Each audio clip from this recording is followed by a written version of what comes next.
இனி சூப்பர் 60 செய்திகளை பார்க்கலாம். தமிழ்நாட்டில் 10ஆம் வகுப்பு பொதுத் தேர்வு முடிவுகள் இன்று வெளியிடப்படுகின்றன. 10ஆம் வகுப்பு மாணவர்களுக்கான பொதுத் தேர்வுகள் மார்ச் 11ஆம் தேதி தொடங்கி ஏப்ரல் 6ஆம் தேதி வரை நடைபெற்றது. 8,82,806 பள்ளி மாணவர்களும் 25,801 தனித் தேர்வர்களும் 395 சிறைவாசிகளும் தேர்வெழுதிய நிலையில் தேர்வு முடிவுகளை சென்னை அண்ணா நூற்றாண்டு நூலகத்தில் இன்று காலை 9:30 மணிக்கு பள்ளிக் கல்வித்துறை அமைச்சர் ராஜ்மோகன் வெளியிடவுள்ளார். அரசின் இணையதளங்களில் மாணவர்கள் பதிவெண், பிறந்த தேதியை உள்ளீடு செய்து முடிவுகளை தெரிந்து கொள்ளலாம். மாணவர்கள் தாங்கள் பயின்ற பள்ளிகளிலும் முடிவுகளை அறிந்து கொள்ளலாம். மேலும் பள்ளி மாணவர்கள் அளித்த செல்போன் எண்ணிற்கும் குறுஞ்செய்தியாக முடிவுகள் அனுப்பப்படும். வாட்ஸ்அப் மூலமாகவும் முடிவுகளை மாணவர்கள் அறிந்து கொள்ளவும் ஏற்பாடு செய்யப்பட்டுள்ளது. தேர்வர்கள் தேர்வு முடிவுகள் குறித்த ஐயங்களுக்கு 14417 என்ற உதவி மைய எண்ணை தொடர்பு கொள்ளலாம் என்றும் அரசு தேர்வுத்துறை இயக்குநரகம் தெரிவித்துள்ளது. ஆன்லைன் மருந்து விநியோகத்தை எதிர்த்து நாடு முழுவதும் இன்று மருந்து கடை உரிமையாளர்கள் வேலைநிறுத்தம் மேற்கொள்கின்றனர். ஆன்லைனில் அதிக அளவில் தள்ளுபடி விலையில் மருந்து கடை விற்பனை செய்வதற்கு எதிர்ப்பு தெரிவித்து நாடு முழுவதும் இன்று மருந்து கடைகளை அடைத்து போராட்டத்தில் ஈடுபடப் போவதாக மருந்தக உரிமையாளர்கள் அறிவித்துள்ளனர். இதற்கு தமிழ்நாட்டில் 35,000 மருந்து கடைகள் ஆதரவு தெரிவித்துள்ளதாக தமிழ்நாடு மருந்து விற்பனையாளர்கள் சங்க பொதுச் செயலாளர் அசோக் தெரிவித்துள்ளார். மருந்து கடைகள் அடைக்கப்படும் நிலையில் உரிய முன்னெச்சரிக்கை நடவடிக்கை எடுக்கப்பட்டுள்ளதாக கூறிய தமிழ்நாடு மருத்துவத்துறை அமைச்சர் அருண்ராஜ் நீட் தொடர்பாகவும் தாவேகாவின் நிலைப்பாட்டை தெரிவித்தார். ஒவ்வொரு மாவட்டத்திற்கும் 2 ட்ரக் இன்ஸ்பெக்டர்ஸ் இதற்காக கோஆர்டினேட் பண்ணுறதுக்காக நாங்கள் அப்பாயிண்ட் பண்ணியிருக்கோம். அந்த ஸ்ட்ரைக் பண்ணக்கூடிய ஃபார்மசி அசோசியேஷன்ஸ் அவங்களோடையும் நாங்கள் பேசி அவங்க தரப்புல இருந்து கோஆர்டினேட் பண்ணுறதுக்கு 2 பேரை நாங்கள் ஒவ்வொரு மாவட்டத்திலையும் நாங்கள் கேட்டிருக்கோம். ஏன்னா பொதுமக்களுக்கு ஏதாச்சும் எமர்ஜென்சி ட்ரக்ஸ் தேவைன்னா எங்கள் பொதுமக்கள் அவங்களோட நம்பர்ஸுக்கும் தொடர்பு கொண்டு பேசலாம். இந்த ட்ரக் இன்ஸ்பெக்டர்ஸையும் தொடர்பு கொண்டு பேசினா நீட் கிராமப்புற மாணவர்களுக்கு எதிரானது, மாநில உரிமைகளுக்கு எதிரானது. ஒரே நாடு ஒரே தேர்தல், ஒரே நாடு ஒரே தேர்வுங்கிறது மாநில உரிமைக்கு எதிரான இதாக இருக்கு. ஆனால் நீட் வேண்டாம் என்பதுதான் எங்களுடைய முடிவா இருக்கு. தமிழ்நாட்டில் மொத்தம் உள்ள 40,000 மருந்து கடைகளில் மருத்துவமனைகளோடு இணைக்கப்பட்டுள்ள கடைகள் மற்றும் அப்போலோ, மெட்பிளஸ் உள்ளிட்ட சுமார் 5,000 கடைகள் திறந்திருக்கும் என அமைச்சர் தெரிவித்தார். தமிழ்நாட்டில் நேற்று 7 இடங்களில் சதமடித்த நிலையில் சில இடங்களில் மழை பெய்து வெப்பத்தை தணித்தது. தமிழ்நாட்டில் கோடை வெப்பம் நாளுக்கு நாள் அதிகரித்து வரும் நிலையில் நேற்று சென்னை உள்ளிட்ட இடங்களில் மிதமான மழை பெய்தது. சென்னையில் நுங்கம்பாக்கம், கோயம்பேடு, அண்ணா நகர் உள்ளிட்ட பகுதிகளிலும், பழைய மகாபலிபுரம் சாலை, படூர் மற்றும் திருப்போரூர் பகுதிகளிலும் மழை பெய்தது.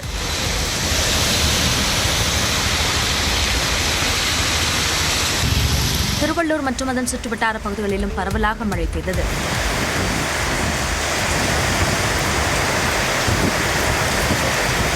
கிருஷ்ணகிரி மாவட்டத்தில் கிருஷ்ணகிரி, காவேரிப்பட்டினம், பர்கூர், ஆலப்பட்டி, குந்தாரப்பள்ளி ஆகிய பகுதிகளிலும் கனமழை பெய்தது.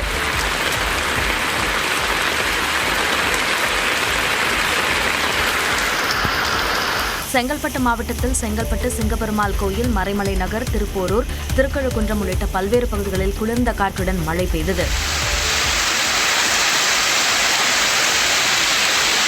இதனிடையே திருத்தணி, சென்னை மீனம்பாக்கம், நுங்கம்பாக்கம், வேலூர், ஈரோடு, மதுரை விமான நிலையம், திருச்சி ஆகிய இடங்களில் வெயில் சதமடித்தது. திருத்தணியில் அதிகபட்சமாக 104 டிகிரி ஃபாரன்ஹீட் வெப்பம் பதிவானது. 5 மாவட்டங்களில் இன்றும் நாளையும் கனமழை பெய்ய வாய்ப்புள்ளதாக சென்னை வானிலை ஆய்வு மையம் கணித்துள்ளது. நீலகிரி, கோவை, தேனி, ஈரோடு, திண்டுக்கல் மாவட்டங்களில் இன்றும் நாளையும் கனமழை பெய்ய வாய்ப்புள்ளதாக தெரிவிக்கப்பட்டுள்ளது. மே 22 மற்றும் 23ஆம் தேதிகளில் மேற்கு தொடர்ச்சி மலையையொட்டிய மாவட்டங்கள் மற்றும் உள் மாவட்டங்களில் இடிமின்னலுடன் கூடிய மிதமான மழை பெய்யும் என்றும் கணிக்கப்பட்டுள்ளது. சென்னையை பொறுத்தவரையில் வானம் மேகமூட்டத்துடன் காணப்படும் என்றும் ஓரிரு இடங்களில் மிதமான மழை பெய்ய வாய்ப்புள்ளதாகவும் தெரிவித்துள்ள வானிலை ஆய்வு மையம் 23ஆம் தேதி வரை தமிழ்நாட்டின் ஓரிரு இடங்களில் அதிகபட்ச வெப்பநிலை 3 டிகிரி செல்சியஸ் வரை குறையக்கூடும் என்றும் தெரிவித்துள்ளது. கோடை விடுமுறையொட்டி சென்னையில் இருந்து பல்வேறு பகுதிகளுக்கு தமிழ்நாடு அரசு போக்குவரத்து கழகங்கள் மூலம் நாளை முதல் அரசு சிறப்பு பேருந்துகள் அறிவிக்கப்பட்டுள்ளன. அதன்படி சென்னை கிடாம்பாக்கத்தில் இருந்து திருச்சி, மதுரை, நெல்லை, கோவை, திருப்பூர் உள்ளிட்ட இடங்களுக்கு நாளை 290 சிறப்பு பேருந்துகள் இயக்கப்படுகின்றன. அதேபோல வெள்ளிக்கிழமை அன்று 595 பேருந்துகளும், சனிக்கிழமை அன்று 650 பேருந்துகளும் இயக்கப்பட உள்ளன. கோயம்பேடு மற்றும் மாதவரத்தில் இருந்து திருவண்ணாமலை, நாகை, ஓசூர், பெங்களூரு செல்ல நாளை முதல் 23ஆம் தேதி வரை 145 பேருந்துகள் இயக்கப்பட உள்ளன. உள்ளன. அதேபோல பெங்களூர், திருப்பூர், ஈரோடு மற்றும் கோவை ஆகிய இடங்களில் இருந்து பல்வேறு இடங்களுக்கு நாளை முதல் 23ஆம் தேதி வரை 200 சிறப்பு பேருந்துகள் இயக்கப்பட உள்ளன. தொலைதூர பயணம் மேற்கொள்ள இருக்கும் பயணிகள் கூட்ட நெரிசலை தவிர்க்கும் பொருட்டு உரிய அரசு இணையதளம் மற்றும் செயலியில் முன்பதிவு செய்ய அறிவுறுத்தப்பட்டுள்ளது. இச்சிறப்பு பேருந்து இயக்கத்தினை கண்காணிக்க அனைத்து பேருந்து நிலையங்களிலும் போதிய அலுவலர்கள் நியமிக்கப்பட்டுள்ளதாகவும் தெரிவிக்கப்பட்டுள்ளது. தமிழ்நாட்டின் உரத் தேவையை பூர்த்தி செய்ய வேண்டும் என முதலமைச்சர் விஜய் பிரதமர் மோடிக்கு எழுதிய கடிதத்தில் வலியுறுத்தியுள்ளார். காரிப் பருவத்திற்கு தேவையான உரங்களை தடையின்றி தமிழ்நாட்டிற்கு வழங்க வேண்டும் என பிரதமர் நரேந்திர மோடிக்கு முதலமைச்சர் விஜய் கோரிக்கை விடுத்துள்ளார். இது தொடர்பாக பிரதமருக்கு அவர் எழுதியுள்ள கடிதத்தில் தமிழ்நாட்டில் 40% அதிகமானோர் வேளாண்மையை வாழ்வாதாரமாக கொண்டுள்ள நிலையில் வேளாண்மை உழவர் நலத்துறையின் செயல்பாடுகள் குறித்து தனது ஆய்வின் பொழுது 2026ஆம் ஆண்டு ஏப்ரல், மே மாதங்களுக்கு நிர்ணயிக்கப்பட்ட உரத் தேவையில் 39,000 metric ton urea, 28,607 metric ton DAP மற்றும் 24,235 மெட்ரிக் டன் பொட்டாஸ் ஆகிய உரங்கள் தமிழ்நாட்டிற்கு வழங்கப்படவில்லை என தெரிய வந்துள்ளதாக கூறியுள்ளார். மேலும் மாநிலம் முழுவதும் நெல், உளுந்து, பச்சை பயிறு, நிலக்கடலை, எள், தோட்டக்கலை பயிர்கள் சாகுபடி பணிகள் முழுவீச்சில் நடைபெற்று வரும் நிலையில் யூரியா மற்றும் டிஏபி உரங்களின் தேவை அதிகரிக்க வாய்ப்புள்ளதாகவும் குறிப்பிட்டுள்ளார். இந்த தருணத்தில் உரப்பற்றாக்குறை ஏற்பட்டால் மாநிலத்தின் உணவு பாதுகாப்பிற்கு அச்சுறுத்தல் ஏற்பட வாய்ப்புள்ளதாகவும் முதலமைச்சர் விஜய் கவலை தெரிவித்துள்ளார். எனவே நடப்பு காரிப் பருவத்தில் பல்வேறு பயிர்களை சாகுபடி செய்வதற்கு ஏதுவாக 3,83,000 metric ton urea, 1,05,000 metric ton DAP மற்றும் 83 லட்சம் மெட்ரிக் டன் பொட்டாஸ் ஆகிய உரங்கள் தங்கு தடையின்றி தமிழ்நாட்டிற்கு கிடைப்பதை உறுதி செய்யுமாறு முதலமைச்சர் விஜய் அந்த கடிதத்தில் வலியுறுத்தியுள்ளார். தமிழ்நாட்டுக்கான கல்வி நிதியை 2 ஆண்டுகளாக வழங்காதது துயரமானது என கூறிய பள்ளிக்கல்வித்துறை அமைச்சர் ராஜ்மோகன் மத்திய அரசின் மறைமுக அழுத்தங்களுக்கு அடிபணிய மாட்டோம் என்றும் திட்டவட்டமாக கூறியுள்ளார். சென்னை நுங்கம்பாக்கத்தில் புதிய பாடப்புத்தகம் தொடர்பாக ஆசிரியர்களுக்கு பயிற்சி வகுப்பு நடைபெற்றது. இதில் கலந்து கொண்ட பிறகு செய்தியாளர்களை சந்தித்த அமைச்சர் ராஜ்மோகன் இருமொழிக் கொள்கை என்ற நிலைப்பாட்டில் தவேக ஒருபோதும் சமரசம் செய்யாது என்று உறுதியளித்தார். கடந்த 2 ஆண்டுகளாக அந்த நிதி நமக்கு வந்து சேரலை. அது ஒரு மிகப்பெரிய துயரம். அந்த நிதி எங்களுக்கான நிதி கிடையாது, இந்த அதிகாரிகளுக்கான நிதி கிடையாது. அந்த நிதி அந்த மாணவர்களுக்கான நிதி, மாணவிகளுக்கான நிதி. எந்த காரணம் கொண்டும் அதை தடை செய்வது ஒரு துயரமானது. அதை ஏற்றுக்கொள்ளவே முடியாது. அதே சமயம் எந்த மறைமுக அழுத்தத்திற்கும் நாங்கள் அடிபணியவர்கள் கிடையாது. இந்த இருமொழி கொள்கை என்பது எங்களுடைய கட்சியினுடைய பிரகடனப்படுத்தப்பட்ட கொள்கை. அதில் மாற்று கருத்தே கிடையாது. தொடர்ந்து பேசிய அவர் எக்காரணம் கொண்டும் மாணவர்கள் இடைநிற்றல் இருக்கக்கூடாது என்று அதிகாரிகளுக்கு அறிவுறுத்தி இருப்பதாக குறிப்பிட்டார். மேலும் அரசு பள்ளிகளில் மாணவர்களின் எண்ணிக்கையை அதிகரிப்பதற்கு நடவடிக்கை எடுக்கப்படும் என்றும் அமைச்சர் ராஜ்மோகன் கூறினார். தமிழ்நாடு அமைச்சரவை நாளை விரிவாக்கம் செய்யப்படும் என எதிர்பார்க்கப்படும் நிலையில் பொறுப்பு ஆளுநர் RV அர்லேக்கர் இன்று சென்னை வருகிறார். சட்டப்பேரவைத் தேர்தலில் தனிப்பெரும் கட்சியாக தவேக உருவெடுத்த நிலையில் முதலமைச்சராக விஜய் கடந்த 10ஆம் தேதி பதவியேற்றார். அவருடன் 9 பேர் அமைச்சர்களாக பதவியேற்றனர். அவர்களுக்கு பதவி பிரமாணம் செய்து வைத்த பொறுப்பு ஆளுநரான RV அர்லேக்கர் கேரளாவுக்கு திரும்பினார். மேலும் கடந்த சனிக்கிழமை சென்னை வந்த நிலையில் அவரை முதலமைச்சரின் தனிச் செயலாளர் செந்தில்குமார் சந்தித்து பேசினார். இதனைத் தொடர்ந்து அமைச்சர்களுக்கான இலாக்காக்கள் ஒதுக்கீடு செய்யப்பட்டன. இந்த சூழலில் அமைச்சரவையை விரிவாக்கம் செய்யும் பணியில் தவேக ஈடுபட்டுள்ளது. இன்று காலை சென்னை வரும் ஆளுநர் அர்லேக்கரை முதலமைச்சர் விஜய் மற்றும் அதிகாரிகள் சந்தித்து பேசுவார்கள் என்று கூறப்படுகிறது. அப்போது அமைச்சரவை விரிவாக்கம் செய்வது குறித்து ஆலோசனை நடத்தப்பட்டு புதிய அமைச்சர்கள் நாளை பதவியேற்பார்கள் என்று கூறப்படுகிறது. இதில் யார் யார் அமைச்சர்களாக பதவியேற்பார்கள், காங்கிரஸை சேர்ந்த எத்தனை பேருக்கு அமைச்சரவையில் இடம் வழங்கப்படும் என எதிர்பார்ப்பு எழுந்துள்ளது.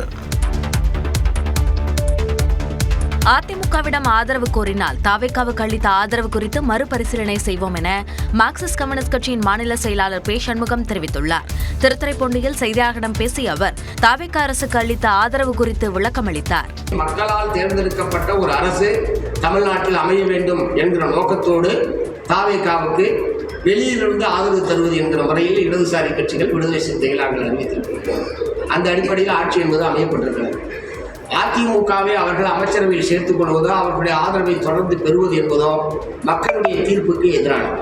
மீறி அவர்கள் அதிமுகவுடைய ஒரு கோஷ்டியை சேர்த்துக் கொள்வதோ அதிமுகவோடு சேர்ந்து கொண்டு ஆட்சி அமைப்பதோ என்கிற முடிவுக்கு தவேகா செல்லுமானால் நிச்சயமாக எங்களுடைய முடிவை நாங்கள் மறுபரிசீலனை செய்வோம். பல்லாவரத்தில் கட்சியின் மாநில மாவட்ட நிர்வாகிகள் ஆலோசனை கூட்டத்தில் பேசிய பாமக தலைவர் அன்புமணி தமிழக சட்டமன்ற தேர்தலில் தவேகா சுனாமி அலை வீசவில்லை என்றார். விஜய் அவர்களுக்கு வாக்களித்த அத்துணை பேரும் யாரும் நாம் உதாசீனப்படுத்தக்கூடாது. அதே வேளையிலே இது ஏதோ ஒரு சுனாமி, மிகப்பெரிய ஒரு பேரலையெல்லாம் கிடையாது.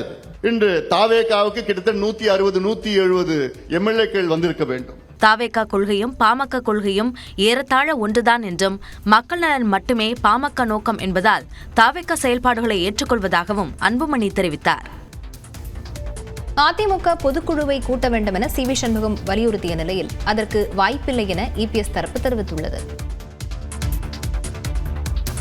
அதிமுக மாவட்ட செயலாளர்களுடன் எடப்பாடி பழனிசாமி ஆலோசனை நடத்திய நிலையில் பொதுக்குழு மற்றும் செயற்குழுவை கூட்டுவது குறித்து எதுவும் பேசவில்லை என தகவல் வெளியாகியிருக்கிறது.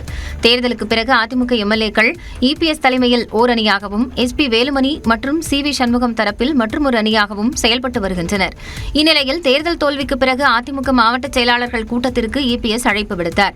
சென்னை பசுமை வழிச்சாலையில் எடப்பாடி பழனிசாமி இல்லத்தில் ஏற்பாடு செய்யப்பட்டிருந்த கூட்டம் கடைசி நேரத்தில் அதிமுக தலைமை அலுவலகத்திற்கு மாற்றப்பட்டது. சுமார் 2 மணி நேரம் நடைபெற்ற இந்த கூட்டத்தில் மாவட்ட வாரியாக தனித்தனியாக ஆலோசனை நடத்திய இபிஎஸ் குறைகளை களைந்து கட்சியை வளர்க்க வேண்டும் என்று கூறியதாக தகவல் வெளியாகியிருக்கிறது. அதே சமயம் பொதுக்குழு செயற்குழு கூட்டுவது குறித்து எதுவும் பேசப்படவில்லை என்றும் கூறப்படுகிறது. இந்த சோதனையான காலகட்டத்திலே துணை நின்றவங்களுக்கும் தேர்தலில் வேலை பார்த்தவங்களுக்கும் பொதுச்செயலாளர்கள் நன்றி தெரிவிச்சிருக்கிறாங்க. சிறப்பு பொதுக்குழு கூட்டணும் ஒரு டிமாண்ட் வைக்கிறாங்க, அதுக்கு வாய்ப்பு இருக்கா? சாதகம் இருக்கா? அதுக்கு வாய்ப்பு இல்ல. பொதுச்செயலாளர் எடுக்கிற முடிவு தான் இறுதியான முடிவு. சிறப்பு பொதுக்குழு கூட்டுறதுக்கு வாய்ப்பு இருக்கு. அது தேவையான போது கூட்டப்படும். இதைத் தொடர்ந்து அதிமுக தலைமை அலுவலகம் வெளியிட்ட அறிக்கையில் இபிஎஸ்ஸிற்கு மாவட்ட செயலாளர்களும் தலைமை நிலைய செயலாளர்களும் முழு ஒத்துழைப்பு தரப்படும் என உறுதியாக தெரிவித்ததாக கூறப்பட்டுள்ளது.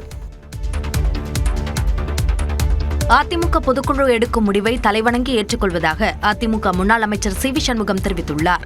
தேர்தலுக்கு பிறகு அதிமுக எம்எல்ஏக்கள் பொதுச் செயலாளர் இபிஎஸ் தலைமையில் ஒரு பிரிவினரும், சி.வி. சண்முகம் மற்றும் எஸ்பி வேலுமணி தலைமையில் ஒரு பிரிவினரும் செயல்பட்டு வருகின்றனர்.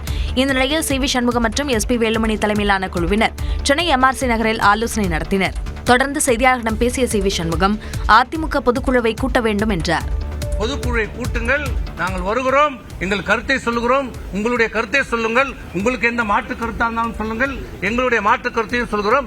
எது நியாயமோ பொதுக்குழுவிலே பெரும்பான்மையான பொதுக்குழு உறுப்பினர்கள் என்ன முடிவு எடுக்கிறார்களோ அந்த முடிவுக்கு நாங்கள் தலைவணங்கி ஏற்றுக்கொள்கிறோம்.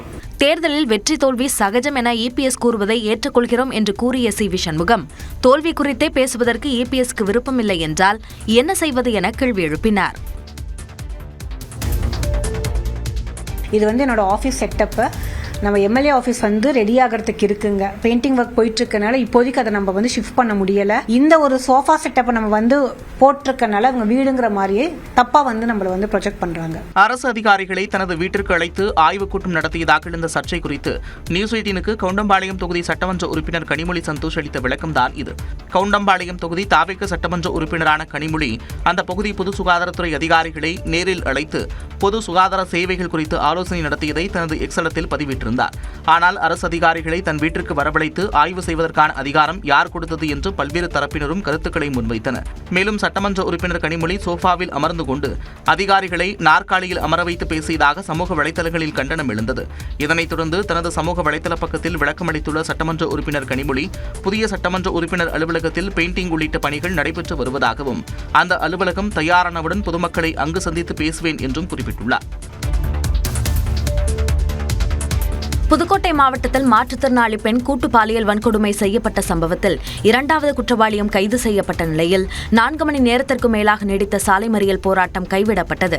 மாற்றுத்திறனாளி பெண்ணை காரில் கடத்திச் சென்று கூட்டு பாலியல் வன்கொடுமை செய்த வழக்கில் மாரிமுத்து என்பவர் ஏற்கனவே கைது செய்யப்பட்டார். இந்த நிலையில் தலைமறைவாக இருந்த மற்றொரு குற்றவாளியான சேகரும் திண்டுக்கல்லில் வைத்து கைது செய்யப்பட்டார். முன்னதாக குற்றவாளிகளை உடனே கைது செய்ய கோரியும் பாதிக்கப்பட்ட குடும்பத்திற்கு நீதி கேட்கும் வகையிலும் புதுக்கோட்டை சட்டமன்ற உறுப்பினர் முத்துராஜா தலைமையில் மழையூர் கடைவீதி சாலையில் உறவினர்களும் பொதுமக்களும் மறியல் போராட்டத்தில் ஈடுபட்டனர். இதனைத் தொடர்ந்து புதுக்கோட்டை நகர டிஎஸ்பி பிருந்தா மற்றும் வருவாய் கோட்டாட்சியர் பிரகாஷ் ஆகியோர் போராட்டக்காரர்களுடன் சமரச பேச்சுவார்த்தை நடத்தினர். அப்போது பாதிக்கப்பட்ட பெண்ணின் சகோதரருக்கு ஊரக வளர்ச்சித்துறையில் தற்காலிக அரசு பணி, குடும்பத்திற்கு அதிகபட்ச நிவாரணத் தொகை, குற்றவாளிகள் 2 மீதும் குண்டா சட்டத்தின் கீழ் நடவடிக்கை உள்ளிட்ட கோரிக்கைகள் குறித்து அதிகாரிகள் எழுத்துப்பூர்வமாக உறுதியளித்தனர். இதனை ஏற்றுக்கொண்டு பொதுமக்கள் தங்களது போராட்டத்தை கைவிட்டனர். கரூர் கூட்ட நெரிசல் சம்பவத்தின் போது அங்கு பணியில் இருந்த டிஎஸ்பி, காவல் ஆய்வாளர் உள்ளிட்ட 16 அதிகாரிகளை பணியிட மாற்றம் செய்து தமிழ்நாடு காவல்துறை உத்தரவிட்டுள்ளது. வேலுச்சாமிபுரத்தில் கடந்த ஆண்டு செப்டம்பர் 27ஆம் தேதி தவேக தலைவர் விஜயின் பரப்புரை கூட்டத்தில் ஏற்பட்ட நெரிசலில் சிக்கி 41 பேர் உயிரிழந்தனர். இந்த சம்பவம் தொடர்பாக சிபிஐ விசாரணை நடத்தி வருகிறது. இந்நிலையில் 16 பேரை பணியிட மாற்றம் செய்து டிஜிபி உத்தரவிட்டுள்ளார். அதன்படி கரூர் டவுன் டிஎஸ்பி செல்வராஜ் தூத்துக்குடிக்கும், கரூர் புறநகர் டிஎஸ்பி அப்துல் கபூர் தருமபுரி மாவட்டத்திற்கும், குளித்தலை டிஎஸ்பி செந்தில்குமார் கடலூர் மாவட்டத்திற்கும், சமூக நீதி மற்றும் மனித உரிமைகள் பிரிவு டிஎஸ்பிக்களாக மாற்றப்பட்டுள்ளனர். கரூர் மாவட்ட சிறப்பு பிரிவு காவல் ஆய்வாளர் மணிவண்ணன், தென்னிலை காவல் ஆய்வாளர் திலக், சின்னதாராபுரம் காவல் ஆய்வாளர் ராஜேந்திர பிரசாத், நங்கவரம் காவல் ஆய்வாளர் சதீஷ்குமார் ஆகியோர் வடக்கு மண்டலத்திற்கு மாற்றப்பட்டுள்ளனர். அதேபோல வெங்கமேடு காவல் ஆய்வாளர் முத்துக்குமார், பசுபதிபாளையம் காவல் ஆய்வாளர் சீனிபாபு, கரூர் டவுன் காவல் ஆய்வாளர் அருள் பிரகாஷ், பாரமதி காவல் ஆய்வாளர் நெப்போலியன், வேலாயுதம்பாளையம் காவல் ஆய்வாளர் கோபி ஆகியோர் தெற்கு மண்டலத்திற்கு மாற்றப்பட்டுள்ளனர். தோகைமலை தாலுகா காவல் ஆய்வாளர் ஜெயராமன் ஆவடி மாநகர காவல்துறைக்கு மாற்றப்பட்டுள்ளார். இது தவிர லால்பேட்டை காவல் உதவி ஆய்வாளர் நாகராஜனை தெற்கு மண்டலத்திற்கும், வேலாயுதம்பாளையம் காவல் நிலைய தலைமை காவலர் கதிர்வேல், அரவக்குறிச்சி காவல் நிலைய தலைமை காவலர் சக்கரை பாவா ஆகியோரை வடக்கு மண்டலத்திற்கும் பணியிட மாற்றம் செய்து டிஜிபி உத்தரவிட்டுள்ளார். கமிஷனர் அதுக்கு ஆக்ஷன் எடுக்காமே இருக்காங்க. யுகரன் கமிஷனர் இருக்கணும், ஒரே ஒரு கமிஷனரா மட்டுமே இருந்தாங்க. சென்டர் ஆஃப் எக்ஸலன்ஸையும் பார்த்துக்கணும், எஜுகேஷன் டிபார்ட்மெண்ட்டையும் பார்த்துக்கணும். முதலமைச்சர் விஜயுடனான ஆலோசனைக் கூட்டத்தின் போது எடுக்கப்பட்ட செல்ஃபி வீடியோ சர்ச்சையான நிலையில் முதலமைச்சரின் அனுமதி பெற்றே வீடியோ எடுத்ததாக சம்பந்தப்பட்ட நபர் விளக்கமளித்துள்ளார். தலைமைச் செயலகத்தில் முதலமைச்சர் விஜயை தமிழ்நாடு மாற்றுத்திறனாளிகள் சங்க நிர்வாகிகள் சந்தித்து பேசினர். இதில் நிர்வாகிகளின் கோரிக்கைகள் குறித்து முதலமைச்சர் கேட்டறிந்தார். அப்போது கூட்டத்தில் பங்கேற்ற ஒருவர் அதனை செல்ஃபி வீடியோவாக எடுத்து சமூக வலைதளங்களில் பதிவிட்டார். முதலமைச்சர் சார்பாக நடத்தப்பட்ட ஆலோசனைக் கூட்டத்தினை இப்படி செல்ஃபி வீடியோவாக உரையாடலுடன் அவர் வெளியிட்டதற்கு பல்வேறு தரப்பிலும் கண்டனங்கள் எழுந்தன. இந்த நிலையில் முதலமைச்சர் அறையில் செல்ஃபி வீடியோ எடுத்தவர் தமிழ்நாடு மாற்றுத்திறனாளிகள் சங்கங்களின் கூட்டமைப்பின் தலைவர் சிம்மச்சந்திரன் என்பது தெரியவந்துள்ளது. புகைப்படம் எடுக்கும்போது தவறுதலாக வீடியோ கிளிக் ஆகிவிட்டதாகவும் முதலமைச்சருக்கு தெரிந்துதான் வீடியோ எடுத்ததாகவும் சிம்மச்சந்திரன் விளக்கமளித்துள்ளார். மேலும் முதலமைச்சரை சந்தித்துவிட்டோம் என்பதை தெரியப்படுத்துவதற்காக தங்களது அமைப்பைச் சேர்ந்த சமூக ஊடக கணக்கில் பகிர்ந்ததாகவும் சிம்மச்சந்திரன் கூறியுள்ளார். இட்டலி சென்றடைந்த பிரதமர் மோடிக்கு உற்சாக வரவேற்பு அளிக்கப்பட்டது. உக்ரைன் மற்றும் மேற்காசிய பதற்றத்தை முடிவுக்கு கொண்டுவர ஒத்துழைக்குமாறு நாட்டிக் நாடுகளுக்கு பிரதமர் நரேந்திர மோடி அழைப்பு விடுத்துள்ளார். ஐக்கிய அரபு அமீரகம், நெதர்லாந்து, ஸ்வீடன் உள்ளிட்ட 5 நாடுகளுக்கு அரசுமுறை பயணமாக சென்றுள்ள பிரதமர் மோடி நார்வேயில் நடைபெற்ற நார்டிக் அமைப்பு நாடுகளின் உச்சி மாநாட்டில் கலந்து கொண்டார். ஓஸ்லோ நகரில் நடைபெற்ற இந்த மாநாட்டில் Norway, Iceland, Finland, Denmark, Sweden ஆகிய நாடுகளின் பிரதமர்கள் கலந்து கொண்டனர். இந்த மாநாட்டில் பேசிய பிரதமர் நரேந்திர மோடி ரஷ்யா உக்ரைன் போர், மேற்காசியாவில் நிலவும் ஸ்திரத்தன்மையற்ற சூழல் ஆகியவற்றை விரைவாக முடிவுக்கு கொண்டுவர நாட்டிக் நாடுகளின் தலைவர்கள் ஒத்துழைப்பு தர வேண்டும் என கேட்டுக் கொண்டார். தொடர்ந்து தனது சுற்றுப்பயணத்தின் இறுதி நாடாக இட்டலிக்கு பிரதமர் மோடி சென்றார். அப்போது இட்டலி பிரதமர் ஜார்ஜியா மெலனி உள்ளிட்டோர் உற்சாக வரவேற்பளித்தனர். இட்டலி தலைநகர் ரோம் சென்ற பிரதமர் மோடிக்கு அங்கு வசிக்கும் இந்திய வம்சாவளியினர் உற்சாக வரவேற்பளித்தனர்.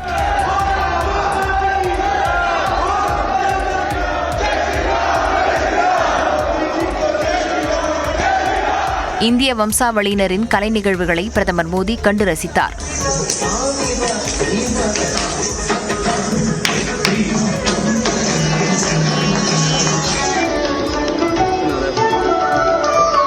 தொடர்ந்து இட்டலி பிரதமர் ஜார்ஜியா மெலனி உள்ளிட்டோரை சந்தித்து பிரதமர் மோடி பேச்சுவார்த்தை நடத்த திட்டமிட்டுள்ளார்.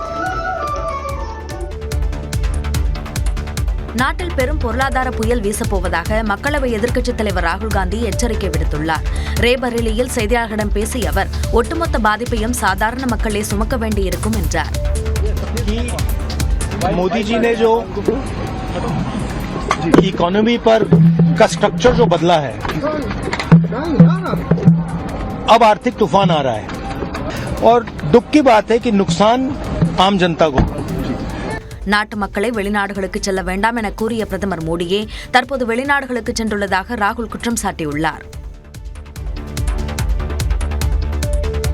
சென்னை உயர்நீதிமன்றத்திற்கு 19 பேரை நீதிபதிகளாக நியமிக்க உச்சநீதிமன்ற கொலீஜியம் ஒப்புதல் அளித்துள்ளது. சென்னை உயர்நீதிமன்றத்திற்கு அனுமதிக்கப்பட்ட 75 நீதிபதிகள் பணியிடங்களில் 23 நீதிபதி பணியிடங்கள் காலியாக உள்ளன. இந்த காலி பணியிடங்களை நிரப்பும் வகையில் கடந்த 2025ஆம் ஆண்டு மாவட்ட நீதிமன்ற நீதிபதிகள் அந்தஸ்தில் உள்ள சென்னை உயர்நீதிமன்ற தலைமை பதிவாளர் அல்லி, மாவட்ட நீதிபதிகள் முருகன், சுமதி, திருமகள் சந்திரசேகர், தர்மலிங்கம் லிங்கேஸ்வரன், கார்த்திகேயன் பாலதண்டாயுதம், சண்முகம் கார்த்திகேயன், பாலுசாமி முருகேசன், குணசேகரன் ஆகிய 9 பேரின் பெயர்கள் பரிந்துரைக்கப்பட்டிருந்தது. இதேபோல வழக்கறிஞர்கள் Ramesh, G.K. Muthukumar, Rajesh Vivekanandan, Sankaranarayanan Ravikumar, Nagarajan Dilipkumar, Manoharan, Krishnasamy Govindarajan, Rajneesh, K. Appadurai, R. Anitha ஆகிய 10 பேரின் பெயர்களும் பரிந்துரைக்கப்பட்டிருந்தன. இந்த நிலையில் திங்கட்கிழமை நடைபெற்ற உச்சநீதிமன்ற கொலிஜிய கூட்டத்தில் சென்னை உயர்நீதிமன்றத்திற்கு நீதிபதிகளாக பரிந்துரைக்கப்பட்ட 19 பேருக்கும் ஒப்புதல் அளிக்கப்பட்டது. இவர்களின் நியமனத்திற்கு மத்திய அரசு ஒப்புதல் அளிக்கும் பட்சத்தில் குடியரசுத் தலைவர் புதிய நீதிபதிகள் நியமனம் குறித்த உத்தரவை பிறப்பிப்பார் என்று எதிர்பார்க்கப்படுகிறது. தெருநாய்களின் அச்சமின்றி சுதந்திரமாக வாழும் உரிமையும் அரசியலமைப்பு வழங்கிய அடிப்படை உரிமைகளின் அங்கமாகவே கருத வேண்டுமென உச்சநீதிமன்றம் தெரிவித்துள்ளது. தெருநாய்கள் தொல்லை தொடர்பாக தாமாக முன்வந்து விசாரணை நடத்திய உச்சநீதிமன்றம் கருத்தடை தடுப்பூசி செலுத்துவதற்கு பிடிக்கப்பட்ட நாய்களை மீண்டும் அதே பகுதியில் விட வேண்டும் என்று உத்தரவிட்டது. அதே சமயம் மருத்துவமனை, பேருந்து நிலையங்கள், பள்ளிகள் போன்ற பொது இடங்களில் பிடிக்கப்படும் தெருநாய்களை மீண்டும் அதே இடத்தில் விடுவிக்கக்கூடாது என்றும் தெளிவுபடுத்தியிருந்தது. இதில் திருத்தங்கள் செய்யக்கோரி தொடர்ந்த மனுக்களை விசாரித்த உச்சநீதிமன்றம் இந்தியாவில் தெருநாய்களை கட்டுப்படுத்தும் திட்டம் பல மாநிலங்களில் முறையாக செயல்படுத்தப்படவில்லை என கவலை தெரிவித்தது. அரசியலமைப்பு சட்டம் வழங்கியுள்ள கண்ணியத்துடன் வாழும் உரிமை என்பது தெருநாய்களின் அச்சமின்றி சுதந்திரமாக வாழ்வதை உள்ளடக்கியது என்று உச்சநீதிமன்றம் குறிப்பிட்டது. மேலும் தெருநாய்களால் குழந்தைகள், முதியவர்கள் தாக்குதலுக்கு ஆளாவதை நீதிமன்றம் புறக்கணிக்க முடியாது என்றும் தெரிவித்தது. தெருநாய்களின் பெருக்கத்தை கட்டுப்படுத்தும் கருத்தடை தடுப்பூசி செலுத்தும் பணிகளை அனைத்து மாநிலங்களும் முறையாக பின்பற்ற வேண்டுமென உச்சநீதிமன்றம் அறிவுறுத்தியுள்ளது. எனவே தெருநாய்கள் தொடர்பாக பிறப்பிக்கப்பட்ட உத்தரவில் திருத்தம் செய்ய முடியாது என்று கூறி மனுவை தள்ளுபடி செய்து உத்தரவிட்டது. உலகின் மிக பழமையான லண்டன் ராயல் சொசைட்டியின் உறுப்பினராக விஞ்ஞானி சௌமியா சுவாமிநாதன் தேர்வாகி வரலாற்று சாதனை படைத்துள்ளார். இந்தியாவில் பசுமை புரட்சிக்கு வித்திட்ட வேளாண் விஞ்ஞானி MS சுவாமிநாதனின் மகளும் உலக சுகாதார அமைப்பின் முன்னாள் தலைமை விஞ்ஞானியுமான சௌமியா சுவாமிநாதன் உலகின் மிக பழமையான லண்டனில் உள்ள ராயல் சொசைட்டி அறிவியல் அமைப்பின் உறுப்பினராக தேர்வு செய்யப்பட்டுள்ளார். 1660ஆம் ஆண்டு தொடங்கப்பட்ட லண்டன் ராயல் சொசைட்டி அமைப்பு நூற்றாண்டுகள் கடந்த அறிவியல் அமைப்பாக உள்ளது. ராயல் சொசைட்டி அமைப்பில் மறைந்த MS சுவாமிநாதன் ஏற்கனவே உறுப்பினராக இருந்த நிலையில் தற்போது அவரது மகள் சௌமியா சுவாமிநாதன் உறுப்பினராகியுள்ளார். இதன் மூலம் உலக பாரம்பரியமிக்க அறிவியல் அமைப்பில் தந்தை மற்றும் மகள் உறுப்பினராகி சாதனை படைத்துள்ளனர். அது மட்டுமின்றி 365 ஆண்டுகால வரலாற்றில் இந்தியாவிலிருந்து ராயல் சொசைட்டி அமைப்புக்கு தேர்வான 2வது இந்திய பெண் என்ற சாதனையையும் சௌமியா சுவாமிநாதன் படைத்துள்ளார். முன்னதாக 2019ஆம் ஆண்டு ஷிம்லாவைச் சேர்ந்த தடுப்பூசி நிபுணரான பேராசிரியை ககன்தீப் காங் ராயல் சொசைட்டி அமைப்பின் உறுப்பினராக தேர்வானது குறிப்பிடத்தக்கது. IPL-இல் லக்னோ அணியை 7 விக்கெட்டுகள் வித்தியாசத்தில் ராஜஸ்தான் அணி வீழ்த்தியுள்ளது. IPL தொடரில் வைபவ் சூரியவன்சியின் அதிரடி ஆட்டத்தால் லக்னோ அணியை வீழ்த்தி ராஜஸ்தான் ராயல்ஸ் அணி பிளே ஆஃப் வாய்ப்பை அதிகப்படுத்தியுள்ளது. ஜெய்ப்பூரில் நேற்று நடைபெற்ற போட்டியில் முதலில் பேட்டிங்கை தொடங்கிய லக்னோ சூப்பர் ஜெயின்ஸ் அணியின் தொடக்க ஆட்டக்காரர்களான மிச்சல் மார்ஷும் ஜோஸ் இங்கிலீஷும் அதிரடி ஆட்டத்தை வெளிப்படுத்தினர். மார்ஷ் 96 ரன்களும் ஜோஸ் இங்கிலீஷ் 60 ரன்களும் குவித்த நிலையில் பின்னர் வந்த கேப்டன் ரிஷப் பந்த் 35 ரன்கள் எடுத்தார். இதன் மூலம் 20 ஓவர்களில் அந்த அணி 5 விக்கெட் இழப்பிற்கு 220 ரன்களை சேர்த்திருந்தது. இதனைத் தொடர்ந்து 221 ரன்கள் என்ற இமாலய இலக்குடன் களமிறங்கிய ராஜஸ்தான் ராயல்ஸ் அணியின் தொடக்க ஆட்டக்காரர்களான வைபவ் சூரியவன்சியும் கேப்டன் யசஸ்வி ஜெய்ஸ்வாலும் பவுண்டரிகளை விளாசினர். இதில் ஜெய்ஸ்வால் 23 பந்துகளில் 48 ரன்களை குவித்தும் சூரியவன்சி 38 பந்துகளில் 93 ரன்களை குவித்தும் பெவிலியன் திரும்பினர். மேலும் திருவ் ஜுரேல் 53 ரன்களை விளாசினார். 19.1 ஓவர்களில் இலக்கை எட்டிய ராஜஸ்தான் அணி 7 விக்கெட்டுகள் வித்தியாசத்தில் வெற்றி பெற்றது. இதன் மூலம் புள்ளிகள் பட்டியலில் 4வது இடத்தை பிடித்த அந்த அணி பிளே ஆஃப் வாய்ப்பை பிரகாசப்படுத்தியுள்ளது. இந்த போட்டியின் மூலம் IPL போட்டிகளில் பவர் பிளேயில் 426 ரன்கள் எடுத்து 2வது அதிகபட்ச ஸ்கோர் என்ற சாதனையை சூரியவன்சி படைத்துள்ளார். IPL-இல் குறைந்த வயதில் 500 ரன்களை எடுத்தவர் என்ற சாதனையும் குறைந்த பந்துகளில் 500 ரன்களை எடுத்தவர் என்ற சாதனையும் அவர் படைத்துள்ளார்.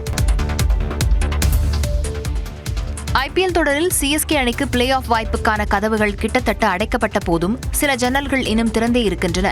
நடப்பு தொடரில் ருத்துராஜ் தலைமையிலான CSK அணி பெரிதாக சோபிக்காத நிலையில் பிளே ஆஃப் செல்வதற்கான வாய்ப்பை ஏற்கனவே இழந்துவிட்டது. எனினும் பிற அணிகளின் வெற்றி தோல்விகளை பொறுத்து சிஎஸ்கே பிளே ஆஃப் செல்வதற்கான வாய்ப்புகள் இன்னும் இருக்கவே செய்கின்றன. நடப்பு தொடரில் 13 ஆட்டங்களில் 6 வெற்றிகளுடன் 12 புள்ளிகளை பெற்றுள்ள சிஎஸ்கே தற்போது 6வது இடத்தில் உள்ளது. குஜராத்துக்கு எதிராக இன்னும் ஒரு போட்டி கைவசம் உள்ள நிலையில் அதில் அதிக நெட் ரன் ரேட்டுடன் பிரம்மாண்ட வெற்றியை சிஎஸ்கே கட்டாயம் பதிவு செய்ய வேண்டும்.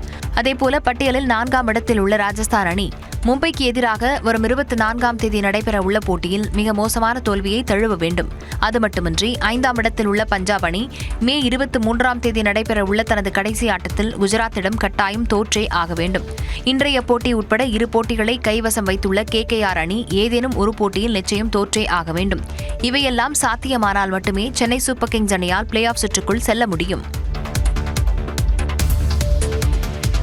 அமெரிக்க அதிபர் டிரம்ப், இஸ்ரேல் பிரதமர் நெத்தன்யாகு ஆகியோரை படுகொலை செய்வோருக்கு 560 கோடி ரூபாய் பரிசளிக்கும் மசோதா ஈரான் நாடாளுமன்றத்தில் தாக்கல் செய்யப்பட உள்ளது உலக அரசியலில் பேரதிர்ச்சியை ஏற்படுத்தியுள்ளது. ஈரான் மீது அமெரிக்கா மற்றும் இஸ்ரேல் நாடுகள் நடத்தி வரும் தாக்குதலால் மேற்காசியாவில் பதற்றமான சூழல் நிலவுகிறது. இந்த நிலையில் ஈரானிய நாடாளுமன்றத்தின் தேசிய பாதுகாப்பு மற்றும் வெளியுறவு கொள்கை குழுவின் தலைவர் இப்ராஹிம் அசீஸை வெளியிட்டுள்ள தகவல் உலக அரங்கில் முக்கியத்துவம் பெற்றுள்ளது. அதாவது அமெரிக்க அதிபர் டிரம்ப், இஸ்ரேல் பிரதமர் நெத்தன்யாகு ஆகியோரை படுகொலை செய்வோருக்கு 560 கோடி ரூபாய் பரிசளிக்கப்படும் என்றும் இதற்காக counter action by the military and security forces என்ற பெயரில் அதிகாரப்பூர்வ மசோதா நாடாளுமன்றத்தில் தாக்கல் செய்யப்படும் என்றும் தெரிவித்துள்ளார். கடந்த பிப்ரவரி 28ஆம் தேதி ஈரான் தலைநகர் தெஹ்ரான் மீது அமெரிக்கா மற்றும் இஸ்ரேல் நடத்திய கூட்டு தாக்குதலில் ஈரானின் உச்சபட்ச தலைவராக இருந்த அலி கமேனி கொல்லப்பட்டார். அதற்கு பழிவாங்கும் நடவடிக்கையாகவே இந்த மசோதா கொண்டுவரப்படுவதாக தெரிகிறது.